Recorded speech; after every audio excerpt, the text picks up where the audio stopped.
बिस्मिल्लाहिर्रहमानिर्रहीम, अस्सलाम वालेकुम। आप देखें स्पोर्ट्स फ्लिक्स में हूं हमजा शफीक। तो जनाब, पाकिस्तान क्रिकेट बोर्ड के जो मामलात हैं वो कभी ठीक होते दिखाई देते, कभी फिर बिगड़ना शुरू हो जाते हैं। मीडिया पर जो पाकिस्तान क्रिकेट बोर्ड है वो तनकीद की जद में रहता है। कल रात मोहसिन नकवी साहब ने दोबारा से गैर रस्मी गुफ्तगू की और उस हेड कोच के वाले से पूछा गया, क्योंकि गैरी कर्स्टन जो हैं वो जा चुके, उनसे सवाल किया गया। उन्होंने कहा कि उन्होंने कोड ऑफ कंडक्ट की खिलाफ वर्जी की है और जो भी सूरत हाल उनके साथ बनी है उसको उन्होंने क्लैरिफाई किया। अब अगला कोच कौन होगा, आकिब जावेद के वाले से उन्होंने कहा कि कंफर्म नहीं है, लेकिन 5-7 नाम हैं ऐसे जिन पर गौर हो रहा है, उनमें से कोई एक सिलेक्ट होगा। इसके साथ साथ फ़खर जमान के बारे में फिर से उनसे सवालात किए गए। फ़खर जमान के कुछ एजेंट्स की बात की जा रही है। इसके साथ साथ डायरेक्टर इंटरनेशनल क्रिकेट उस्मान वाला साहब जो हैं उनके बारे में, चूंकि फ़खर जमान ने एक इलेक्शन कैंप में उनके बारे में स्टेटमेंट दिया था, उनके अगेंस्ट बात की थी, तो उनकी भी जो ओहदे से उनको हटाया जाना, और अगले डायरेक्टर इंटरनेशनल नदीम खान के बारे में कुछ बातें की जा रही है कि शायद उन्हें इस सर्किट में लाया जाए एज डायरेक्टर इंटरनेशनल क्रिकेट। तमाम तरह सूरत पर बात करेंगे। फॉर्मर कैप्टन सलमान बट साहब हमारे साथ स्टूडियो में मौजूद हैं। इसके साथ साथ आकिब कुरैशी में ज्वाइन किया। Welcome to both of you जी। Thank you. आगाज़ कर लेते हैं जी मोहसिन नकवी साहब की, जो कल रात उन्होंने गुफ्तगू की है गैरी के बारे में। बट साहब उन्होंने कहा कि माहिदा नहीं तोड़ा गया पाकिस्तान क्रिकेट बोर्ड की जानिब से, उन्होंने खुद जो है गिव अप कर दिया। उन्होंने कहा कि नहीं, मेरी कुछ ये टर्म्स एंड कंडीशन है। उसके साथ साथ फिर आकिब जावेद के वाले से भी उन्होंने कहा कि फैसला नहीं हुआ। गैरी का जो मामला है, आप समझते हैं कि पीसीबी राइट है? देखिए, एज फार एज अपनी अथॉरिटी असर्ट करने की बात है, एज फार एज आपके एक रूल्स एंड रेगुलेशन, देखिए आप ओवरसीज कोच हैं, but if you don't spend time in the country तो आपका क्या लेना देना है उनकी डोमेस्टिक और सिलेक्शन के साथ? मुझे बताएं, जब आपको एक सिस्टम का ही नहीं पता, आपको उसके अंदर डेवलपमेंट वाले जो प्लेयर्स हैं या जो अपकमिंग टैलेंट है, अगर आप उसको ना देखना चाहते हैं ना उसको आना चाहते हैं, तो आप एक स्टैटिस्टिकल इंफॉर्मेशन पर रिलाय करेंगे। तो अगर आप उनको खुद जाके नहीं देखते, अगर आप उनके गेम सिनारियोज के अंदर उनकी परफॉर्मेंसेज नहीं देखते या आप उससे लिंक्ड नहीं हैं, तो I don't think you are in a good place to decide कि किसको कहाँ खिलाना है, कब खिलाना है, किसकी क्या यूटिलिटी है। नंबर 1। नंबर 2 बात यह है कि आपने according to some sources of the PCB उन्होंने कहा जी कप्तान ये नहीं, ये होना चाहिए। अच्छा। फिर उन्होंने कहा कि प्लेइंग 11 मेरी मर्जी की होगी। फिर उन्होंने ये कहा कि जनाब ये वाले प्लेयर मुझे चाहिए, अगर ये नहीं होंगे तो मैं ऑस्ट्रेलिया नहीं जाऊंगा। ये उन्होंने अकॉर्डिंग टू सोर्सेज ये उनका थ्रेट था। अच्छा, ये वैसे इख्तियार नहीं होता हेड कोच का, वो डिमांड नहीं कर सकता कि ये प्लेयर्स? इन सम केसेस होता है, but by and large it is the selection committee. अगर आप ऑस्ट्रेलियन मॉडल देखें या इंडियन मॉडल देखें तो सिलेक्शन कमेटी के इख्तियारात हैं, ये कप्तान नहीं कर सकता ये चीज़ें। ठीक है। आप जॉर्ज बेली आए थे ऑस्ट्रेलिया की टीम के साथ वर्ल्ड कप में, वो उनके साथ ट्रैवल करते हैं, वो 11 बनाते हैं, वो पिच भी देखते हैं। फाइनल की जो ऑस्ट्रेलिया ने टॉस जीत के बाद में बैटिंग की थी, वो जॉर्ज बेली उस डिसीजन का हिस्सा थे और उसकी प्लेइंग 11 वो बनाते थे। So in most countries in the world ये दोनों तरह के मॉडल हैं, लेकिन जो ज़्यादा डोमिनेंट मॉडल है वो सिलेक्शन कमेटी का इख्तियार है। सो आई थिंक अगर तो आपका कैप्टन बड़ा मंजा हुआ है इस काम में और आपका जो कोच है आप उनके ऊपर, वो आपकी सिलेक्शन कमेटी से लिंक्ड है, तो इट डिपेंड्स कि आपने उनके साथ रोल तय क्या किया हुआ। बिल्कुल ठीक है। तो अगर आपकी सिलेक्शन कमेटी इंडिपेंडेंट है और वो फील करती है कि ब्लेम जब हमने लेना है तो फिर बंदे हमारे होंगे, मर्जी हमारी होगी, आप एज अ कोच फोकस करें कि प्लेयर कौन है। तो ये तो सेटलमेंट की बात है। लेकिन अगर मॉडल देखे जाएं तो जो सक्सेसफुल मॉडल दुनिया में चल रहे हैं उसमें कोचेस से जो है ना उनका इनपुट नहीं होता टीम के अंदर। अच्छा, उनका इनपुट आता है जब वो 15 बन जाती है, ठीक है, उसके बाद 11 में वो और कैप्टन और मैनेजर होते हैं जब टूर पे होते हैं। लेकिन जिनका चीफ सेलेक्टर साथ होता है उनकी 11 में भी उसका लास्ट से उसकी होती है। अच्छा, अब ये अमेंडमेंट जो की गई है इस सारी सूरत हाल में, ये नकवी साहब के दौर में ही हुई? इससे पहले तो हमने ऑनलाइन कोचिंग भी देखी है, वो कहीं बैठे हुए थे। मसला यहाँ से खराब होता है ना कि जब आप ज़रूरत से ज़्यादा इख्तियारात लोगों को देते हैं तो फिर उन्हें ये फील होता है कि हमारे राइट्स हैं। जब आप किसी को गिड़गड़ा कर लेकर आते हैं कि तुम्हारी मेहरबानी आ जाओ, आप ना आए तो पता नहीं हमारा क्या बनेगा, जब अगले को ये एहसास होता है ना कि मेरा तो इनको मेरे जैसा तो बंदा ही नहीं मिल सकता या इनका तो गुजारा ही नहीं है, तो फिर वो अनरीजनेबल डिमांड्स आती हैं। मैं ये नहीं कह रहा कि गैरी ने की होंगी, लेकिन ये सोर्सेज का कहना है। और अगर ये ट्रू है तो पीसीबी हैज़ एवरी राइट कि वो अपनी जो चीज़ें हैं ना उसको इन ऑर्डर करें, उसको असर्ट करें। और अगर कोई भी बंदा उसके ऊपर आना चाहता है तो ठीक है, he can go. Not about Gary, about any XYZ। अभी हमें ये नहीं पता गैरी का मौक़िफ़ क्या है, मैं वही कोट कर रहा हूँ जो मैंने सुना है सोर्सेज से, उससे अलावा हमें इंफॉर्मेशन नहीं है। अच्छा, जो भी एग्रीमेंट साइन हुआ, अगर डेफिनेटली उसमें डोमेस्टिक क्रिकेट पे फोकस करना टॉप प्रायोरिटी होगा। बॉब वुलमर के बारे में कहा जाता है कि वो तो क्लब क्रिकेट भी देखने चले जाया करते थे। मेरे मैचेस देखने मॉडल टाउन आते रहे हैं, सियालकोट फर्स्ट क्लास का मैच देखने आ गए, पाकिस्तान का टाइम ऑफ था सीनियर टीम का, तो ए टीम नमीबिया के दौरे पे गई, वो साथ चले गए। अच्छा। और उधर जाके पूरा टूर देखा और उसको एज अ कोच लीड किया उन्होंने, हालांकि वो उनकी असाइनमेंट का हिस्सा नहीं था, लेकिन उन्होंने उस टूर को as a coach time Pakistan में जी हाँ। और उस वक्त के मैनेजर शायद अजहर खान साहब थे उनके साथ, वो भी साथ थे उस टूर पे। सो द पॉइंट इज कि ये आपकी जो एक लिंकेज है, एक बॉन्डिंग है, एक अगर आप एक टीम के हेड कोच आ गए और एक कंट्री दूसरी कंट्री में आए तो आप उनके साथ कितना मिक्सअप होते हैं, आप उनके क्रिकेटिंग कल्चर को, उनके क्रिकेट्स को, उनकी रूट्स को, नफ्सियात को कितना समझते हैं, तो फिर आपके डिसीजन लेने में आसानी होती है। लेकिन आप आए भी और टूर्नामेंट के लिए वापस आप ख़त्म होते अगली फ्लाइट पे चले जाएं और आपके सारे इख्तियारात मेरे होंगे, तो ऐसे सिनारियों में तो पीसीबी का डिसीजन ठीक लगता है, जो सोर्सेज इन्फॉर्म करें उसके मुताबिक बिल्कुल ठीक लगता है। ठीक है। अच्छा आकिब, बहुत ज़्यादा एक्टिव हैं आप भी माशाल्लाह से, और ये सारी सूरत-हाल देख रहे हैं। जो 5-7 लोगों का नाम लिया गया नकवी साहब की जानिब से, नाम नहीं लिया गया, ये कहा गया कि 5-7 लोगों से राब्ते में कि वो कोचिंग के लिए अवेलेबल होंगी या नहीं। वो कौन से 5-7 लोग हैं? और ज़राए यही कहते हैं कि कन्फर्म जो फाइनल नाम होगा ना वो आकिब जावेद का ही होगा। देखिए हमजा, 5-6 लोगों से साबिक क्रिकेटर से मुलाकात तो जारी है, लेकिन अभी जो इंटरिम हेड कोच बनाया है जेसन गिलेस्पी को, तो इनको सिर्फ ऑस्ट्रेलिया के टूर के लिए बनाया है। और जब थोड़े बहुत सराय जो है वो हमारे ये बताते हैं कि आकिब जावेद को प्लानिंग की जा रही है परमानेंट हेड कोच लाने की, क्योंकि आकिब जावेद जो है वो पहले भी इस चीज़ का मीडिया के सामने भी जो है ख्वाहिश का इजहार कर चुके हैं कि मुझे हेड कोचिंग अगर मिल जाए तो मैं ज़्यादा उस चीज़ में कंफर्टेबल रहूँगा, क्योंकि अब आकिब जावेद का नाम ही चल रहा है, वो सारा आकिब बॉल का जो मामला है, फिर जो पिच वाला मामला है, तो आकिब जावेद का बज़ाहिर यही लग रहा है कि वो ज़्यादा फेवरेट हैं। लेकिन इसके साथ जो चैंपियंस कप के मेंटोर्स हैं उस पर भी बातचीत जारी है, जिसमें 3 नाम बड़े जो है वो उन पर मुशावरत हुई है। वकार यूनुस हैं, मिसबाहुल हक हैं और सकलैन मुश्ताक हैं। सकलैन मुश्ताक के बारे में ज़रा बातचीत ज़्यादा हुई है, ये सिर्फ अभी बातचीत की हद तक है, अभी फैसला इसमें कोई नहीं हुआ। फैसला क्या होगा वो मोहसिन नकवी साहब ही करेंगे, ऑब्वियसली पाकिस्तान क्रिकेट बोर्ड ही करेगा।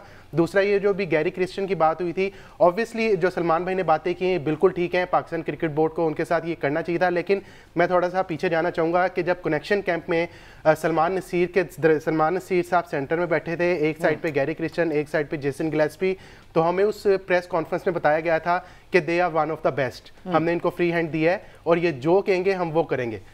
तो जब हमें इस तरह की चीज़ें बताई जाएंगी तो फिर सवालात तो वहीं उठेंगे कि कहीं loop hole Pakistan cricket board की तरफ से तो नहीं रह गया। बिल्कुल ठीक है सलमान भाई ने कि जब किसी इंटरनेशनल कोच के साथ आप एग्रीमेंट करते हैं तो वो बाउंड होते हैं आपकी क्रिकेट के साथ रहने में, वहाँ पे देखने में। जिस तरह बॉब वोल्मर की आपने एग्जांपल दी, इस तरह जेफ लॉसन भी थे, वो भी यहाँ पर पाकिस्तान में टाइम गुजारते थे। लेकिन जब आप अपनी तरफ से कह देंगे कि तमाम अख्तियारात आपको हैं और फिर गोरा ये समझ ले कि मेरे पास सब कुछ है, मैं फिर बोलूँगा नहीं तो फिर क्या करूँगा। आप जेसन गिलेस्पी की मिसाल आपके सामने है, तीसरे टेस्ट से 2 दिन पहले वो इंग्लिश मीडिया को जो है वो इंटरव्यू देते हैं और उन्होंने ऑनर कह दिया कि मैं जो कम्युनिकेशन करके मुझे यहाँ पे लाया गया था उस कम्युनिकेशन को तोड़ा गया है। तो ये चीज़ें क्या चीज़ वाज़ेह करती हैं? सुमन भी ये जो इंटरव्यू दिया उन्होंने, ये भी तो खिलाफ वर्जी था ना एक हिसाब की। अगर आप पीसीबी के लिए काम कर रहे हैं तो आप एक दूसरे चैनल को इंटरव्यू देते हैं और उसमें सारी की सारी बातें खिलाफ करते हैं पाकिस्तान क्रिकेट के प्लेयर्स में बॉन्डिंग नहीं है, फिटनेस के मसाइल हैं, पीसीबी के मामलात हैं, इनके कल का पता नहीं होता, मेरे से मुशावरत नहीं की गई, ये सारी चीज़ें दूसरे चैनल को इंटरव्यू में देना। मैंने तो उनका इंटरव्यू नहीं सुना, लेकिन it is for the PCB's media department to see के जो भी डूज एंड डोंट्स हैं, ज़ाहिर है उनके पैरामीटर्स होंगे ना। अगर पैरामीटर्स ना होते तो फ़खर जमान को क्यों शोकॉज होता? तो अगर हैं तो वो गिलेस्पी के लिए भी होंगे, और अगर उसने की है वायलेशन तो पीसीबी का काम है फिर उससे जस्टिफिकेशन लेना, उसे शोकॉज करना और सारी चीज़ें करना। अगेन हमने उनका और पीसीबी का मुआहदा नहीं देखा, वो क्या कह सकते हैं क्या नहीं, पीसीबी जाने और गिलेस्पी जाने। पीसीबी की तरफ से रिसोर्सेज ने इंफॉर्मेशन दिया है, पीसीबी ने खुद से कोई ऑथेंटिक बात नहीं की रिगार्डिंग गैरी, और गैरी की तरफ से भी कोई बात नहीं है, लेकिन जो रिसोर्सेज हैं वो ये चीज़ें बता रहे हैं जो मैंने आपको बताई हैं। बिल्कुल ठीक है। अच्छा, अभी आकिब जावेद की बात की है आकिब ने, तो जितनी ज़्यादा अथॉरिटी अभी एज सिलेक्शन कमेटी हेड उनके पास मौजूद है, आप समझते हैं हेड कोच की जानिब या दोनों जैसे नकवी साहब ने इंटीरियर मिनिस्ट्री भी रखी हुई है, पीसीबी चेयरमैन भी है, तो ऐसा हो सकता है हमजा कि आई डू नॉट थिंक कि he should be the Pakistan head coach. उनको लेना ही नहीं चाहिए। पता है क्यों? क्योंकि पाकिस्तान के हेड कोच इशू नहीं है।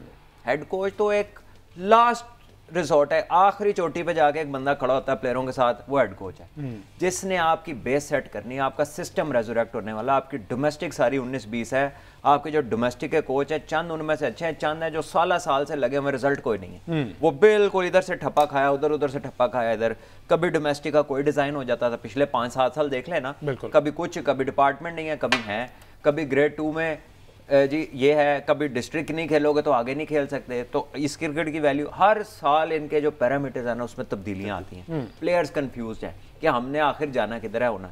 मेरा ख्याल है कि ये चीज़ें स्ट्रीमलाइन करने के लिए पाकिस्तान की जो क्रिकेट का बैकअप है, ए टीम्स, अंडर 19s और जो आपका टैलेंट का फ्लो है उसको मैनेज करने के लिए मेरा ख्याल है that is the place to be, where director academies भी हों, सिलेक्टर जो हैं अगर वो एडिशनल चार्ज अगर उन्हें कोई देना है ना तो ये क्रिकेट को सेट करने का देना चाहिए।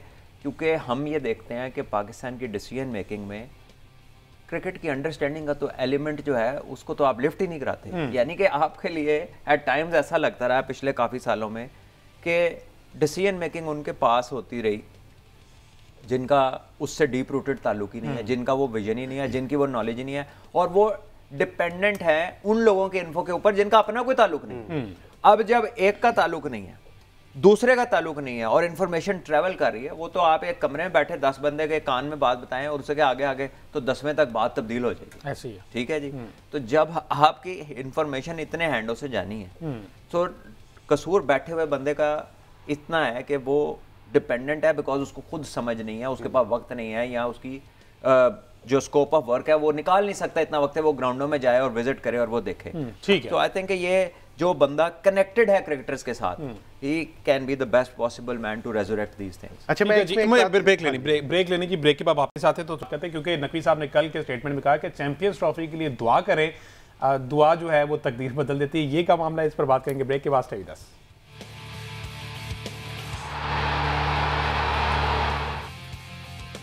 वेलकम बैक जी। बात हो रही है पाकिस्तान क्रिकेट बोर्ड में जो मामला चल रहे हैं, कुछ बातें गहरी के हवाले से, फ़खर जमान के हवाले से। ब्रेक पे जाने से पहले जिस तरह से मोहसिन नकवी साहब की बात हो रही थी कि उन्होंने कल गुफ्तगू की और चैंपियंस ट्रॉफी के हवाले से उन्होंने कहा कि अच्छी उम्मीदें हैं, दुआ करें, अल्लाह ताला बेहतर करेगा और इंशाल्लाह ट्रॉफी पाकिस्तान में ही होगी। तो आकिब इस हवाले से भी कुछ खबरें गर्दिश कर रही थी इंडिया से रिलेटेड के शायद वो अभी भी उसी स्टांस पे है कि पाकिस्तान ट्रैवल नहीं करेगी इंडियन टीम, और इसको कहीं शिफ्ट करने का इरादा तो नहीं है? देखिए हमजा, ये तो जब चैंपियंस ट्रॉफी का इनिशियल ड्राफ्ट गया था पाकिस्तान की तरफ से, आईसीसी को जो मेंबर्स हैं उनको, तब से ही जो है ये मामला गंभीर है कि इंडिया की टीम आएगी नहीं आएगी। तो अभी भी जो है वो 2 से 3 महीने हैं, तो अभी 2 से 3 महीनों में भी आपको बेशुमार खबरें मिलेंगी, लेकिन अभी तक की इतला यही है कि इंडियन टीम की तरफ से कोई गो हेड नहीं मिला। ऑब्वियसली राजीव शुक्ला जो है उन्होंने बातचीत की और जो अपने मीडिया से उन्होंने कहा कि हमें इंडिया गवर्नमेंट की तरफ से कोई इस तरह का जो है वो गो थ्रू नहीं मिला। आल्दो के रोहित शर्मा ने 1-2 जगह पे इस तरह के बयान दिए हैं कि अगर हमें गवर्नमेंट जो है वो अलाउ करती है तो हम जा सकते हैं। तो क्रिकेटर्स की तरफ से तो ऑब्वियसली मेरा ख्याल है वो भी चाहेंगे यहाँ पे आके खेलना, हम भी चाहेंगे कि वो यहाँ पे आके खेलें क्योंकि हम भी वहाँ पे जाके खेल चुके हैं।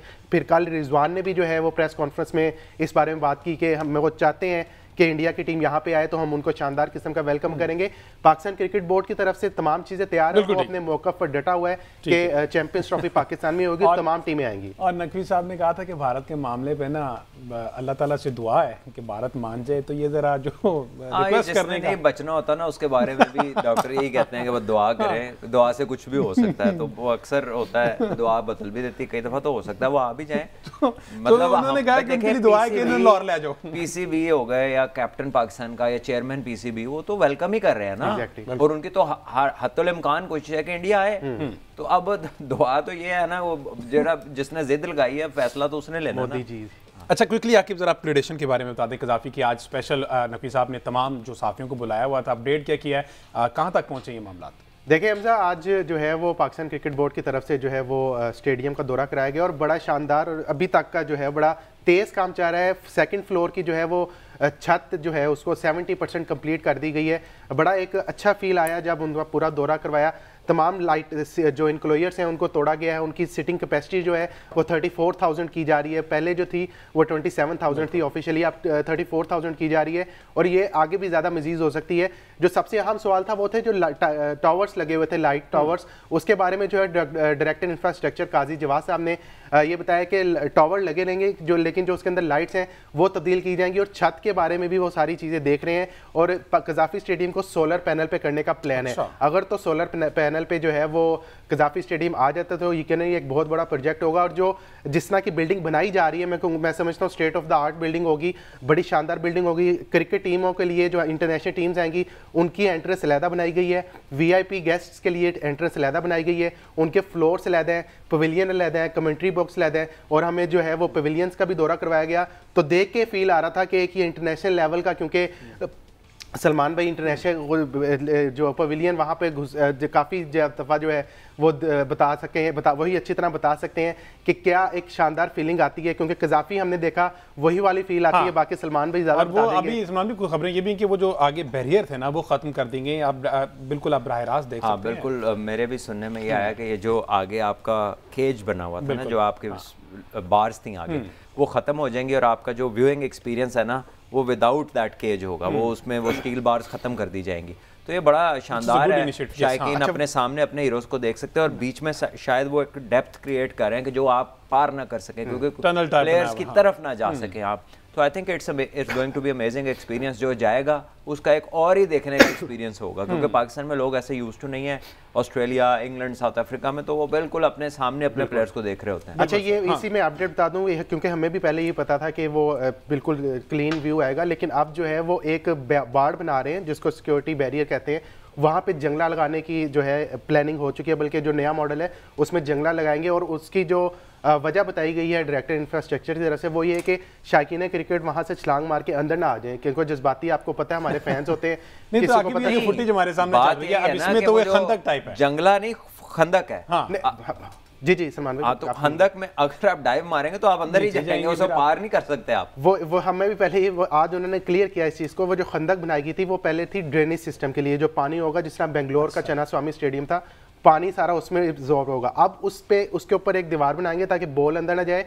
जो शायकीन के साइड वाली दीवार होगी वो छोटी होगी, जबकि उसे अगले वाली दीवार जो है वो बड़ी होगी। उसको ज़रा जंगला लगा के बड़ा किया जा रहा है ताकि लोग वहाँ से टाप के ना जाएं या छलांग लगा के अंदर ना जाएं।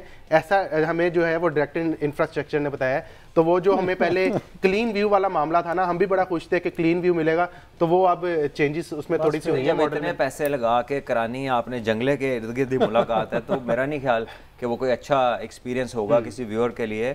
और however the director infrastructure, I don't know कि उनकी कोई सिक्योरिटी कंसर्न है, ये क्या चीज़ें हैं, लेकिन जब आप डेप्थ और 10-12 फुट की जगह दे देंगे तो फिर उसको तो फिर अरशद नदीम की थ्रो ही पार कर सकती है, बंदा तो नहीं उसको पार कर सकती। ठीक है, जैसे चूंकि डायरेक्टर की बात है, डायरेक्टर इंटरनेशनल जो उस्मान वाला साहब उनको हटाने का एक हिंट दिया था, लेकिन अभी तक उस पर व्हाट्सएप को काम नहीं हुआ। तो दूसरे एंड पे जो खबरें आ रही नदीम खान के बारे से, अगर ये स्विच होता है, ये स्वैप करते हैं, तो ये एक अच्छा फैसला होगा नदीम खान के बारे से, अगर वो डायरेक्टर इंटरनेशनल अपॉइंट होते हैं। देखिए जी, नदीम भाई ने बड़ा अरसा काम किया है, डिफरेंट ऑर्गेनाइजेशंस में काम किया है, UBL के भी वो साथ रहे, डोमेस्टिक क्रिकेट को काफ़ी हद तक वो जानते हैं और बड़े अरसे से इस रोल में है।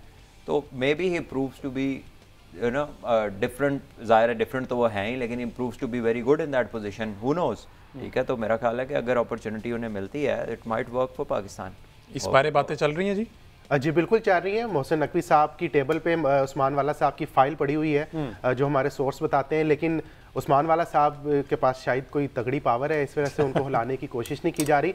लेकिन सोर्स यही बता रहे हैं कि उस्मान वाला साहब को डायरेक्टर इंटरनेशनल से हटाया जाएगा, लेकिन उनको कहीं और एडजस्ट किया जाएगा, और नदीम खान साहब को जो है वो डायरेक्टर इंटरनेशनल के ओहदे पर फाइज किया जाएगा। ठीक है जी, तो रिक्वेस्ट यही है, उम्मीद है, दुआ भी यही होती है कि पाकिस्तान क्रिकेट की बेहतरी के लिए जो भी इकदाम किए जाएं, जो भी इकदाम हो, वो सिर्फ और सिर्फ पाकिस्तान की बेहतरी के लिए किए जाएं। आज के शो से